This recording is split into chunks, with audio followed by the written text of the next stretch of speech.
the only reason astrology is not scientifically respectable is because no one can hypothesize how the coupling takes place. In other words, how can the transit of Mercury be coupled to an event system on this planet? But don't despair. We know that the sun radically affects the weather on the Earth, but no coupling system has ever been proven for that either. It's just the statistical correlations are so overwhelming that it's impossible to ignore. I think probably the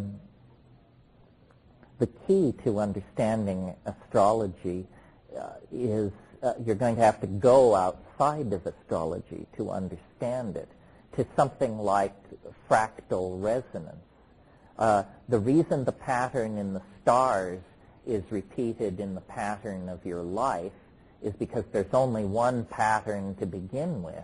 It isn't that the stars cause you to be the way you are any more than that you cause the stars to be the way they are. There is not a causal relationship here. What there is a series of adumbrations and reflections that are, this is, a great discovery that has been made in the past 10 years, one of the greatest intellectual steps ever taken by human beings.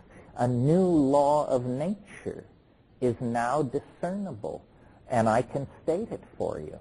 It's that nature is self-similar across scales. Do you understand what that means?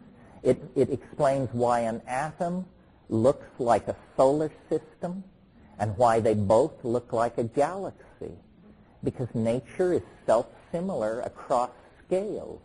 It means that, if a certain architectural conceit works on one level, nature will use it on any other level where it seems appropriate. And so on many, many levels, the same patterns repeat. And so it wouldn't surprise me at all if in the next while we got the equivalent of astrology, but quantumology. Quantumology, where instead of calculating downward from the stars to the context of human fate, you calculate upward from the atoms to the context of human fate. And if you keep calculating, you can go from quantumology to astrology and leave out sociology and show, that these things are reciprocal reflections of each other. Then the mystery and the woo-woo of astrology, I think, would just simply disappear and be replaced by an, of course, how could it be otherwise kind of understanding.